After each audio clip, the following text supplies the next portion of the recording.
Hey crafters, welcome into Guys Craft 2. My name is John, and this was meant to be a live uh, on Sunday evening, Sunday afternoon, Sunday whatever.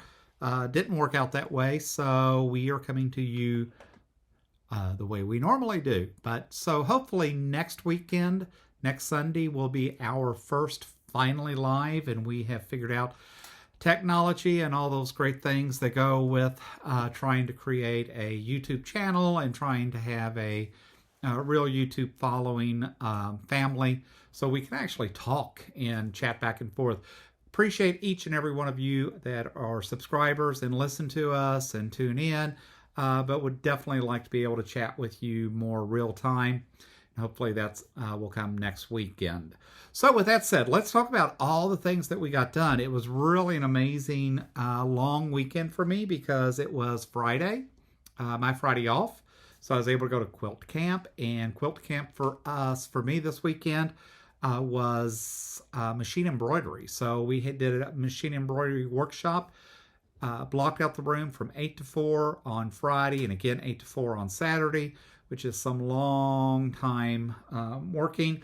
I did get to use my Viking Epic 2 finally, and really got to enjoy that. Got used to doing some of the thread changes and those type of things. And with that said, let's talk about what did I get accomplished. So one of the things that I did was stitched out matching t-shirts for Curtis and I, because we like to wear a lot of matching t-shirts. And this is one that says "You Are Enough," and it may be a little difficult to see, but it does say kind, tough, powerful, loved, valued, strong, bold, brave, smart, and capable. And so just enough that, you know, in this YouTube world, you definitely kind of feel the love and feel the distance from the world, I guess, at times. But the reality is we live in the real world, and we all know how crazy, demanding, and unkind a lot of folks have just become. So that's one of the reasons we like our YouTube family. We like our YouTube community, because that's just not the case. So anyways, this was one of the first big embroideries that I had completed on the Viking Epic 2 since we got it. So that was a lot of fun. Another project that I got done is matching t-shirts for us for Christmas. And look, is that not the most adorable? Good friends are there for the ups and downs of life.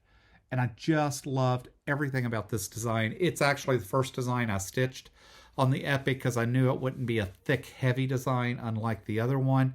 And I love the fact that this was not red and green, that it was more of that, God, for lack of a better term, like NC State, I think, right, blue, North Carolina blue, kind of a rusty red. So if you see the colors, I just loved those colors and was able to match pretty close with the threads I had. So those worked out really well.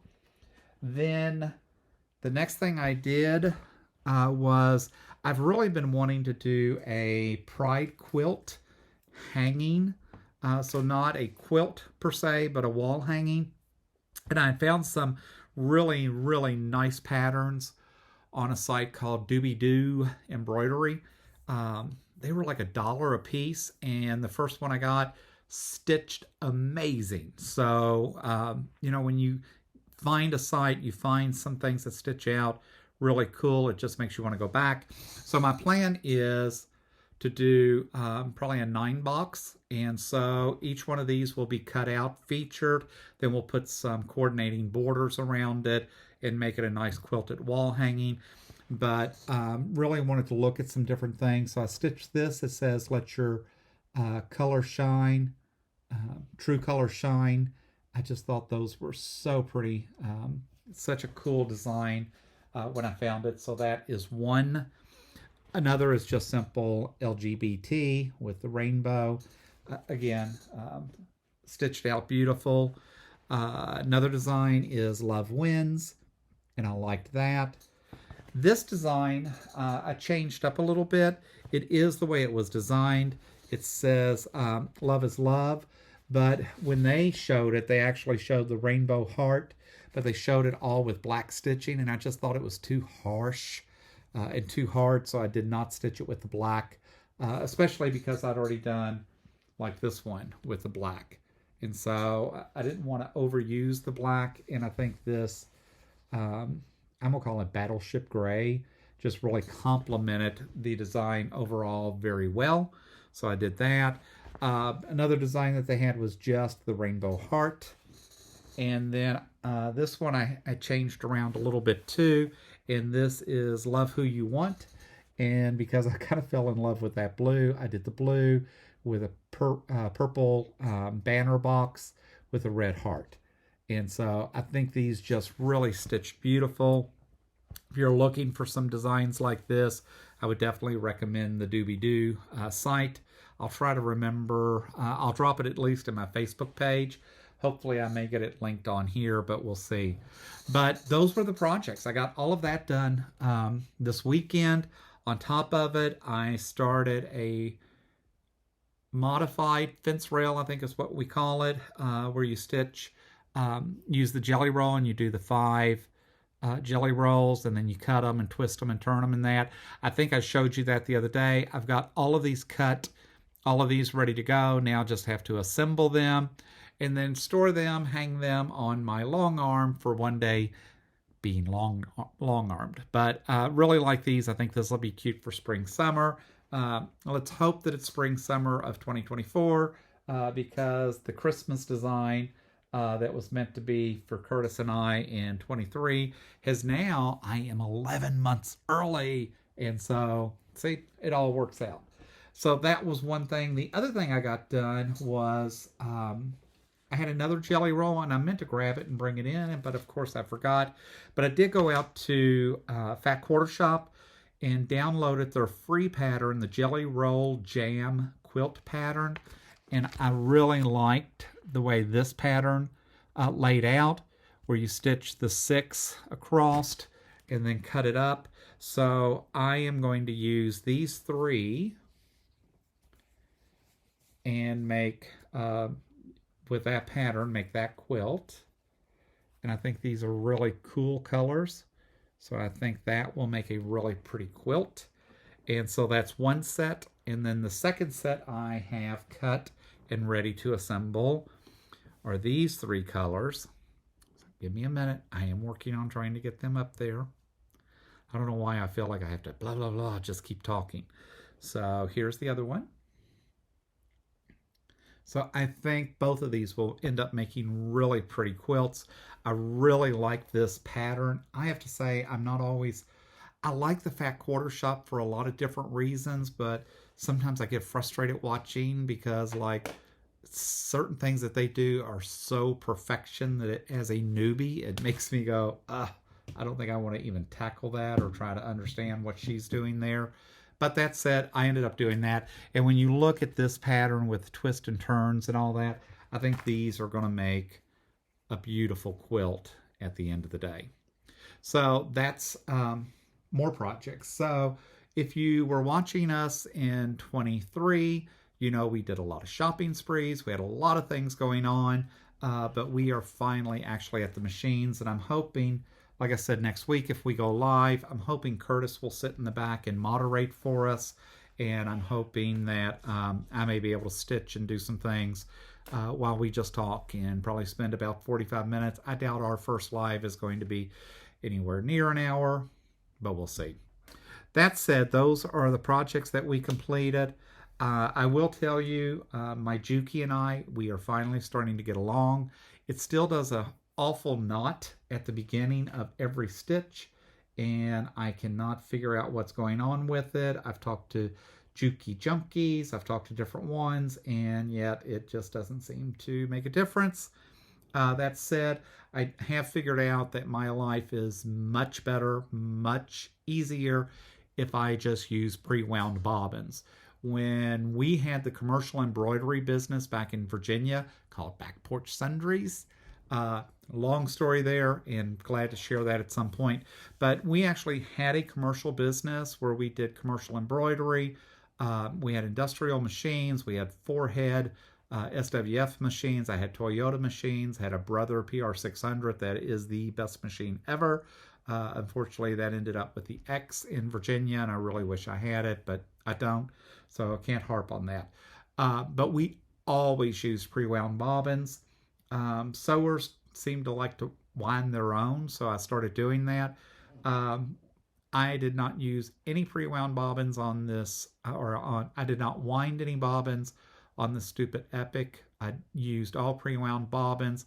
I used either Isacord or Glide thread, and things stitched gorgeous. To the extent that one of the women in the workshop came over and goes, "I've got the same machine as yours, and like your machine just runs, and like I don't know, do you give lessons?" And I'm like, "Oh my god, I've only had the machine since December. What are you talking about, give lessons?" She's had her machine over a year, and it did not stitch like my machine. Also found out quickly that she was using cheap thread, and I have learned there's a big difference. For me, we have been a distributor of other threads, but I will tell you, Wonderfil, I like Wonderfil. I like their customer service, but I am probably going to become one of those junkies that either uses Isacord if I'm using cotton. But I'll be honest, at the price point, I am probably going to use Glide. When we had our commercial business, we used Madeira thread. I used Madeira thread for everything and loved it. Now I'm starting to use Glide more and more, and just bought a box full of Glide, and Glide is probably going to become my go-to. And that's the other thing that I'm working on, is trying to get the storage set and get my threads divided, get them stored, so I know what I have and what's going on. So enough about thread. Let's talk a little bit about what's coming up in the next week. Next weekend in Phoenix at the Phoenix State Fairgrounds is the Quilt and Craft Show. They used to call it the Rusty Barn. If you've ever been to Phoenix and been to the State Fairgrounds, you can understand why it probably got the name Rusty Barn at some point. Now we call it a Quilt and Craft Show. They're trying to get away from that name, Rusty Barn.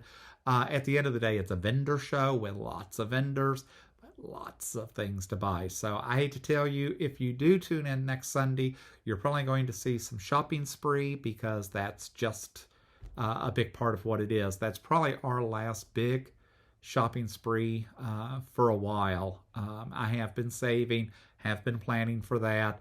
And I'm also hoping to look at a multi-needle embroidery machine, although this thing did a gorgeous job. So we'll see. I don't know if I'm going to make that commitment yet or not, but I do miss having a multi-needle. So we'll look at the show. But that's next weekend here in Phoenix. It drives me nuts. The show is Thursday, Friday, Saturday. Of course, it's my Friday to work.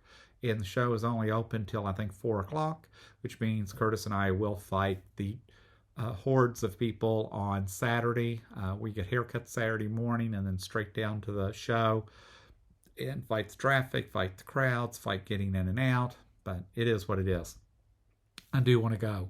So that's next weekend. Next Sunday, we actually join the Boomers group. The nice thing about living in a Del Webb community is you can join a multitude of clubs. Curtis and I belong to obviously the LGBT club. We also belong to the Boomers club. Next weekend, we're playing bingo together. February, they're having a big Mardi Gras party that we're signed up for. Tonight, we just went to a play that was here in our community, as compound as we call it. Just so many activities in that. So we're very fortunate to not only be accepted, but to have all the stuff that is available to us right here at a very reasonable cost. And so we'll be talking about that next weekend as well. And then coming up, the reason I brought that up is Sun City West is where we live in Arizona, just a suburb. I call it a suburb of Phoenix. I'm sure others don't. But we're just outside of Phoenix in a community called Sun City West. Sun City was the original Del Webb community. that built and filled. He came down the street and built this one called Sun City West. That's where my quilt guild, my quilt club is. And we are having our biannual quilt show coming up. It is on February 24th and 25th. It is a Saturday, it is a Sunday. It is 9 to 4 p.m. Here in Sun City West at the Palm Ridge Rec Center. And I will be there both days. I'd love to have any of you that are somewhat local show up. It would be amazing to get to meet some of you in person. If you just enjoy going and looking at quilts, we do have a boutique. We do not have vendors, but we do have a boutique that the ladies put items in for sale. We do have outside judges that come in and judge our quilts and that. And it's a really cool show. And admission is $5. So that's the type of community we live in. They have not raised that price forever. I'm really kind of surprised we haven't bumped it up. I think it's because we don't want to fool with change. And I guess they think $10 is too much. So we'll see. But I'm not in charge of it. I will be there. I will be working some of the booth areas and that. I won't be there both. I will be there both days, but not all day. So again, love to see you all show up, support us, and support that quilt guild at $5 a pop. I mean, you just can't beat it. And there's a lot of nice restaurants in between us and Phoenix, so just make a nice day of it. So with that said, you've landed in Guys Craft 2. My name is John. I appreciate each and every one of you. Thanks for listening to me kind of give a wrap up on our activities for the weekend, some ideas about things that are upcoming. And as always, if you like what I'm doing, hit that thumbs up, hit that bell if you want to be notified next time I post a update, and tell your friends, neighbors, preachers, pastors, and anyone that'll listen about our channel. We're just over 700 and continue to grow. So until next time, happy crafting.